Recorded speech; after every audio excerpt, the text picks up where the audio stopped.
end this. All right, good night. Again, last class we had looked at or we introduced the concept of imperfect competition, which includes the monopoly, oligopoly, and the monopolistic competition market structures. We identify that all three of these structures have a downward sloping demand curve, as we see here, right? Just to recap a bit, going forward, we would have looked at the reasons for firms having a high barrier to entry, or which allows them to enjoy that monopoly position. And we identify regulation, patents, a large capital outlay or sunk costs, the control over natural resources, having some secret ingredient can allow them to become a monopoly and erect high barriers to entry, right? So for anyone who missed last class, I will send this slide to you so you can go over back anything you want to further go over on your own time. But I'm just trying to quickly give you a recap. We also looked at the characteristics of the monopolistic market structure, right? Again, we said there's only one firm producing goods, so this firm is the entire industry. There's no competition. The product is unique because no one else is producing it. There's imperfect knowledge, meaning no one knows how this good is produced. We said the firm makes price, they limits quantity, they are a profit maximizer, and they can make abnormal profits in both the short and long run. In our last perfect competition, right? What type of profits did we make in the long run? Indicate to me in the chat. Let me just see if you follow in. Indicate to me in the chat what type of profits we make in the long run, or what does it always revert to, even if we make a loss or abnormal profit in the short run.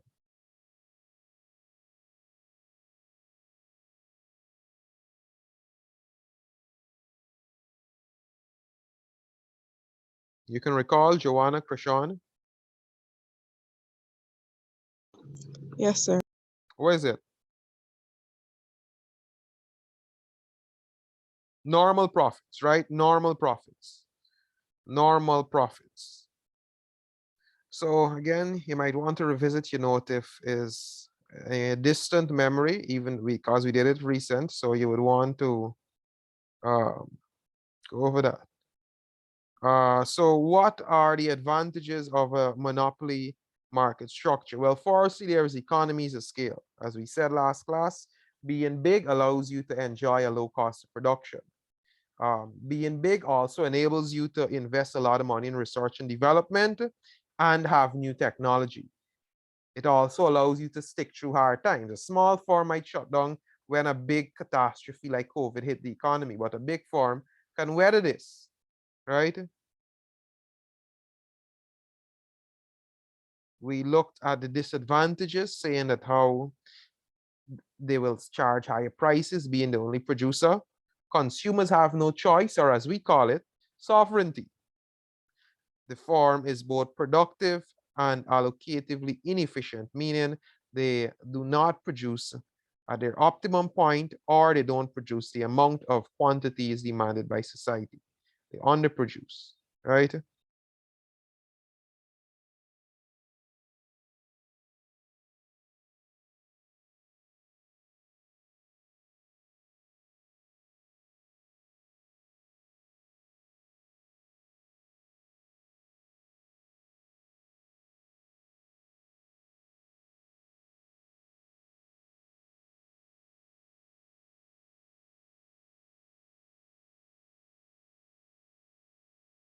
And lastly, we say that they have no incentive to improve, right? So these are just some things we looked at in the last class. So today, as I said, we would start looking at the revenue maximizing position for the monopolistic structure.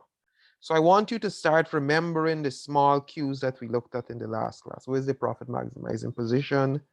What is um,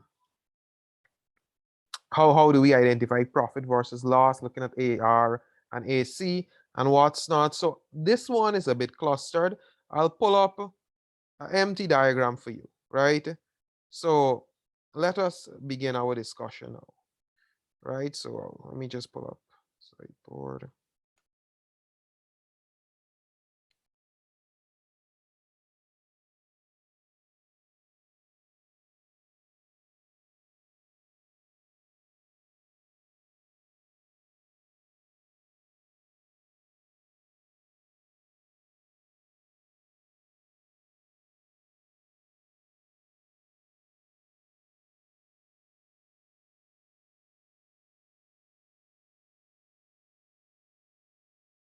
Right, so let's highlight some key points that we need. So firstly, again, remember your axes and how to label your axes, right?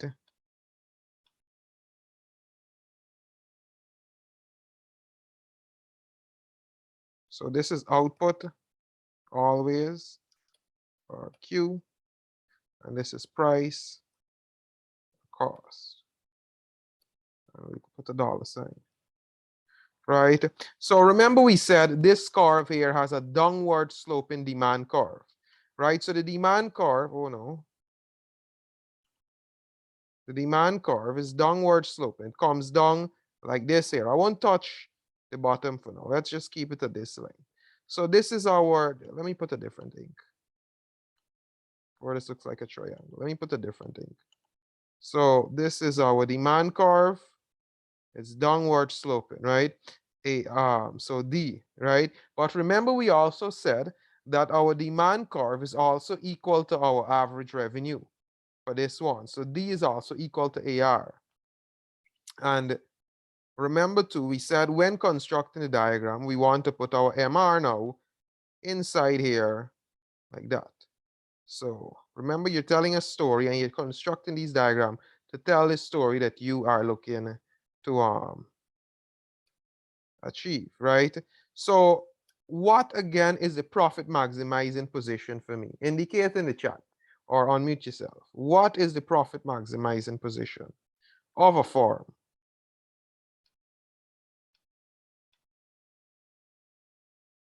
If you can't remember, just put that as well so we don't spend too much time.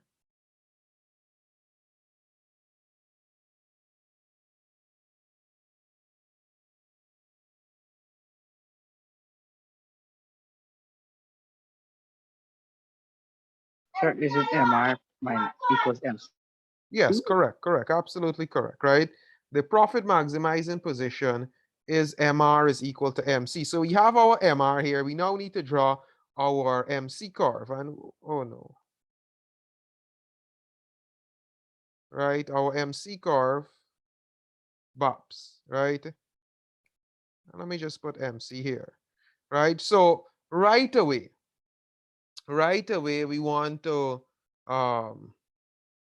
make note of this quantity here, right? Right away, we want to make note of this quantity. So let us highlight it. This is the firm's profit maximizing. So let's call it QM, right? Or let's call it Q1. And this is the profit maximizing quantity.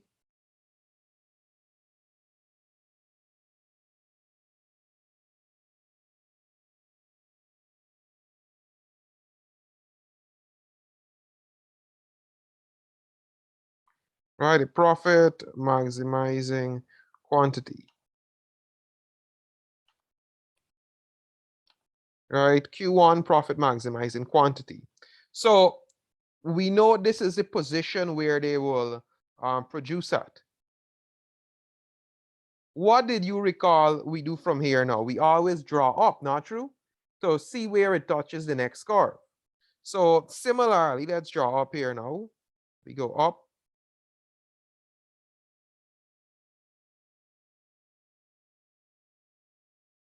and we draw across. So this would be the price that they would sell at, right? This would be the price that they would sell at. So just like that. This here should be touching, right? I just came a bit short. So this, let's call it P1, right? And this here is essentially the setup for the monopoly, right? This is the setup for the monopoly. And P1 and Q1 is where they aim to or endeavor to sell at.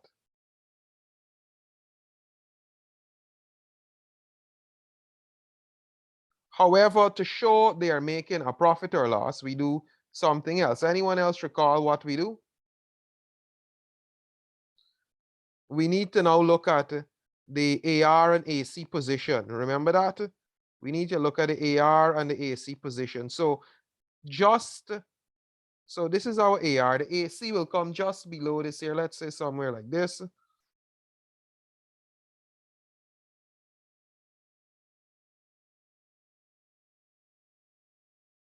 AC,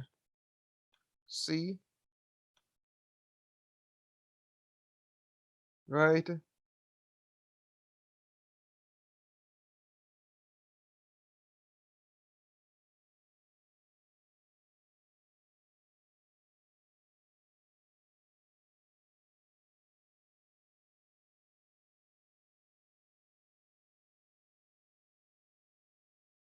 So what we can do to identify the area of abnormal profit, it is where this AC cuts the profit maximizing position. You draw that out. Oopsie. Let me put this as a straight line.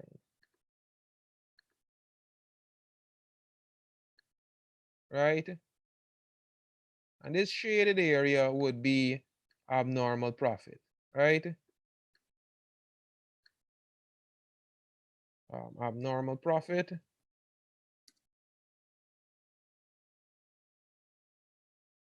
And why is it abnormal profit? Because AR is more than AC, right? AR is more than AC. Right, so again, take your time, make these notes, Make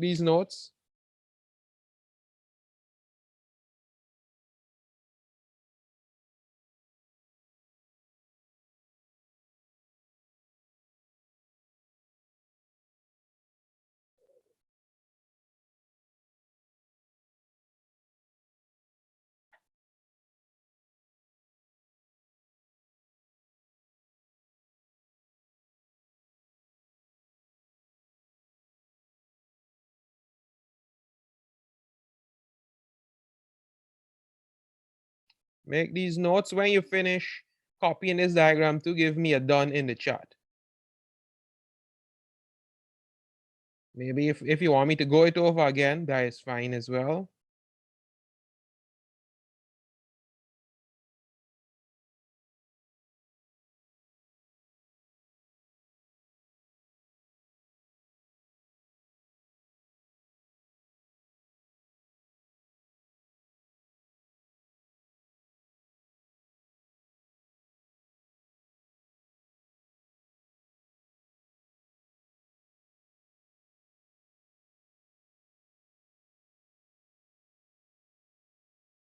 So one other thing we can make note of, though, remember when we talked about when the MC cuts the AC from the middle, that is one of the most efficient points, right? So this here would be the quantity that the market would actually like. But again, we are not getting that quantity, right? We are not getting that quantity. So there's just something we can further make a note of. This is the efficient quantity in the market, right? Or the quantity that the market actually desires, but we're not getting that quantity. Instead, we're getting this restricted quantity at this higher price. This quantity here, if you were to map it out, you would see it is at a lower price, right? So just all things to make note of. Just all things to make note of. Again, if you want us to go it over back from scratch, there is no problem in doing that. So indicate to me in the chat what you want. You want us to go it over? Yes. No problem. No problem.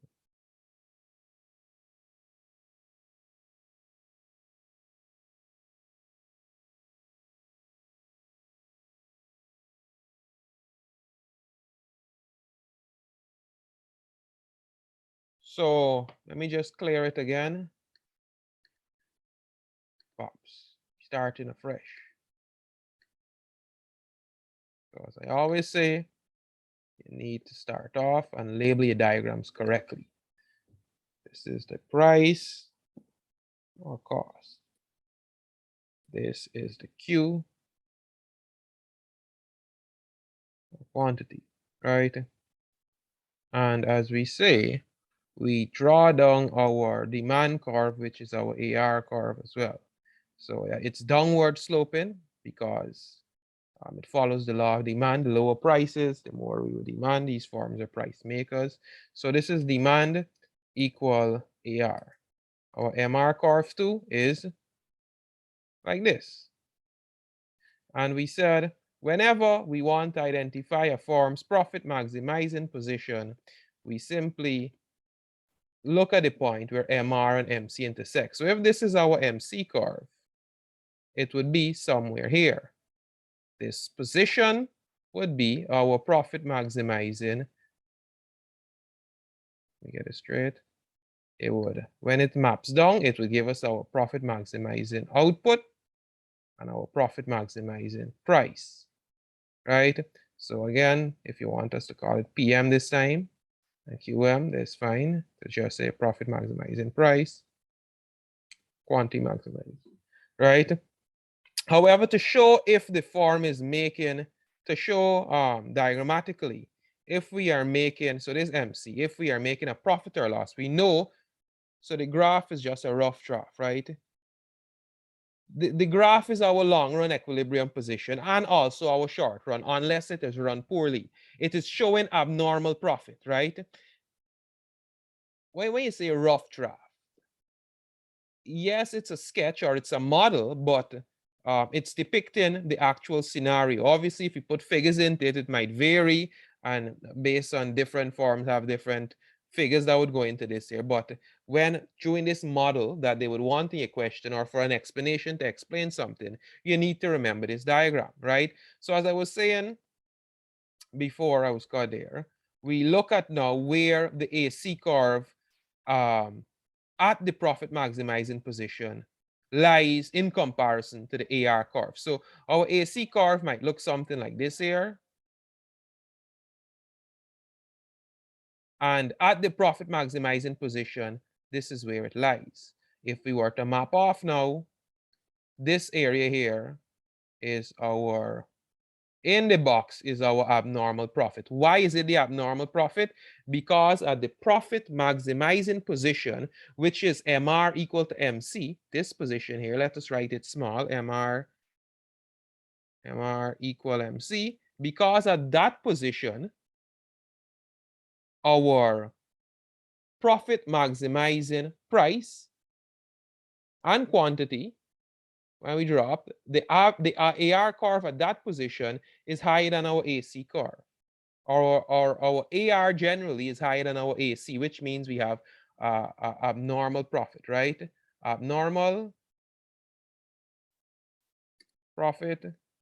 Why is it abnormal? AR is more than AC. And again, as you asked, this here is the equilibrium position for monopoly in both the short and long run, right? In both short and long run. And also, just to carry home the point, we said this point here now, where the AC is, where the MC cuts the AC from the bottom, it would be the efficient point, right? That the market actually wants.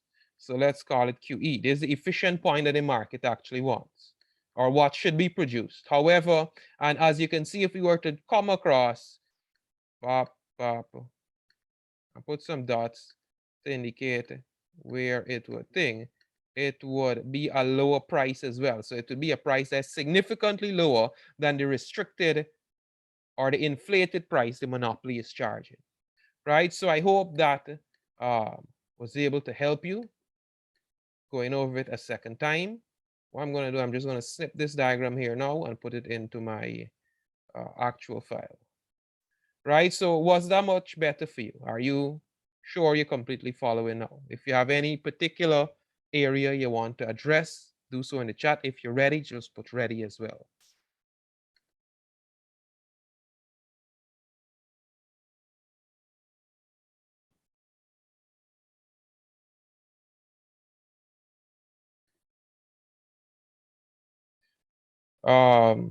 So the figure above. So let's look at some observations now from what we just had. I hope at this point all of us have this diagram. So yeah, the figure above shows that the monopoly maximizing equilibrium, the profit maximizing position. Let me change this to position. Where marginal revenue is equal to marginal cost, right? Is where marginal revenue is equal to marginal cost. The results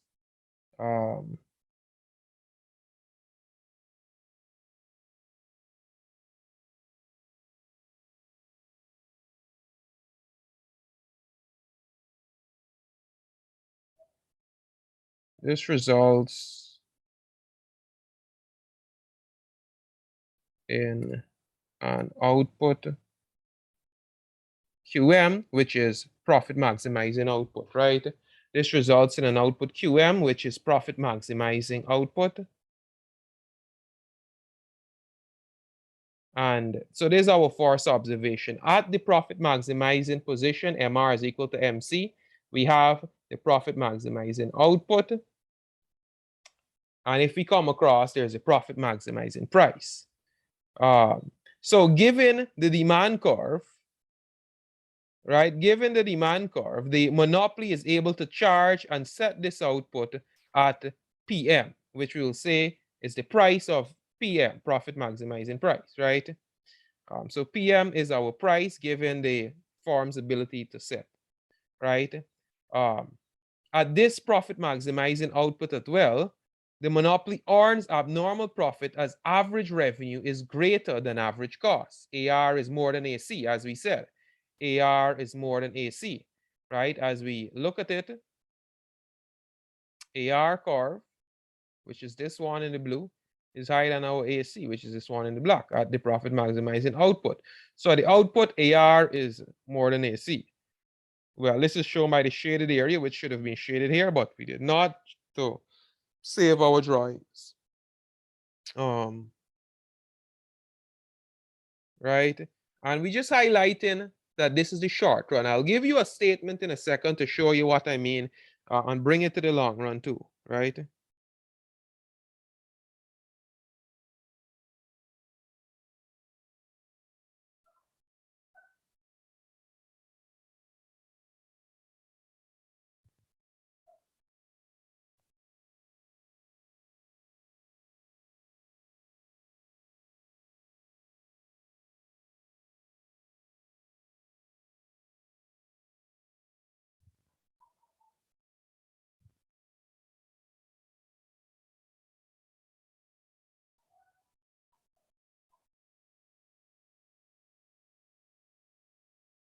Right. So again, these are some observations. I want you to make proper notes to them.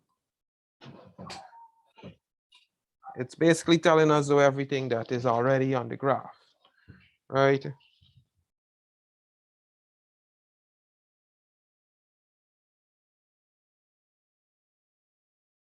So we just saying this is a short run, but I have a note well here. We say in every other market, like the perfect competition that we looked at before and the monopolistic competition that we will look at in the future. In every other market, the presence of abnormal profit is a signal to investors to enter. However, in a monopolist structure, barriers to entry prevent them from doing so. Hence, the abnormal profit is both the long and short run, right? So let me just add it in here. This is the short run and long run. equilibrium position, right? Which is also the profit maximizing position. So in any other market, like we looked at the short run, they would have got a profit, and in the long run, more more businesses or firms would have come in, and this would have affected supply, ultimately the price or the demand. But this is not happening here. The barriers to entry prevent them from doing so, right? So tell me if you are following the discussion again.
Right, so Krishan, Joanna, following?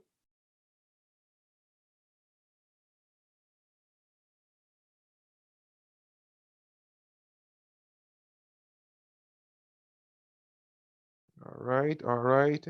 A last point that is on this other page that we should note as well is the monopoly produces less quantity than the productively efficient quantity, which can be found at QE, which is this other point that I notice here, right? So the monopoly produces less quantity than that, right? And that is what it should be, right?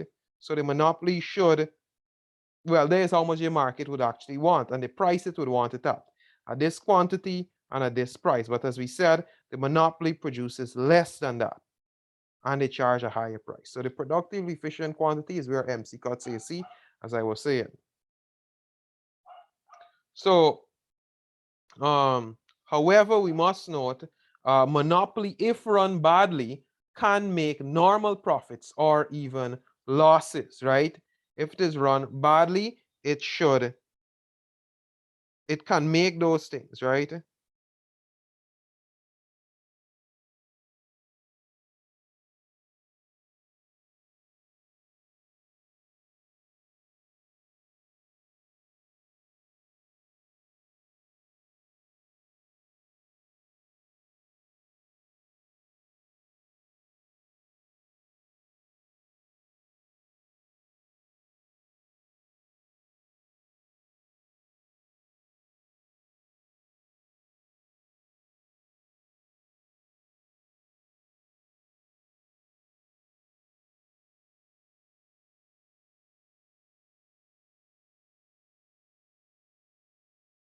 Right?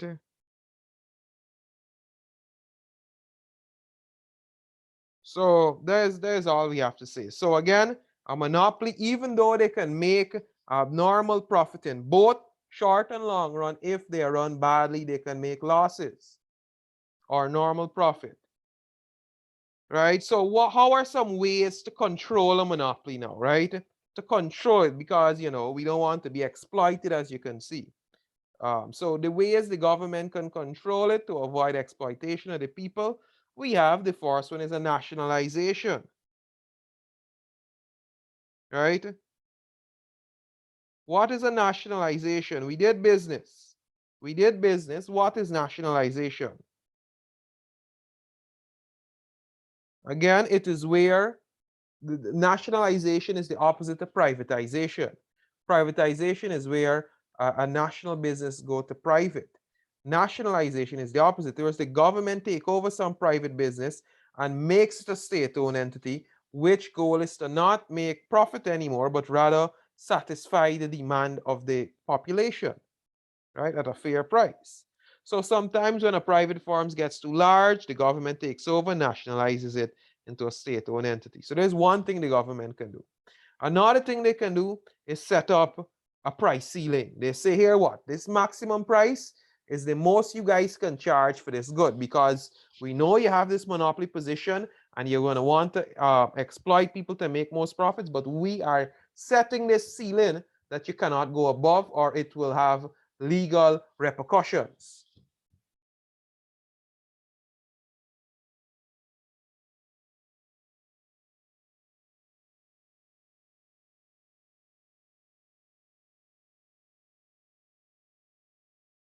Right? Another one is imposing taxes, right?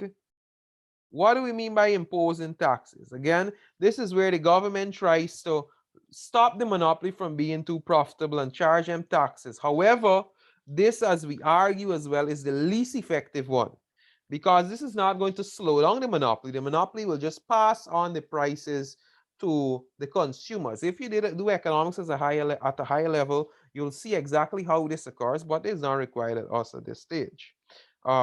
So yeah, the profit is passed on to the consumer, right? Because why would a monopoly absorb the cost when you have no option to buy from us? Let's just push it on to you and make the good expensive, right? And a last thing the government can do is liberalize the sector. This means reducing any potential barriers to entry, allowing new firms to enter and operate. Example, in Guyana, you know, GT&T is the only one with landline power, and the government could change that, sorry, by liberalizing the sector. Earlier, way back in the early 2000s, GT&T was the only cell phone provider, but this was liberalized and it allowed Digicel to come in. Same thing with GT&T enjoying internet, and then eNetwork was eventually allowed to become a big player, and some persons now prefer eNetwork over GT&T. I'm currently using eNetwork over GT&T, right? So these are just some examples of uh, what a government can attempt to do to control a monopoly, right? What a government can do to control a monopoly. So this here gives you a nice bit of overview on monopolies these past two sessions, and I hope you are able to fully grasp everything, the easy notes and also the profit maximizing stuff with the graphs and what's not, right?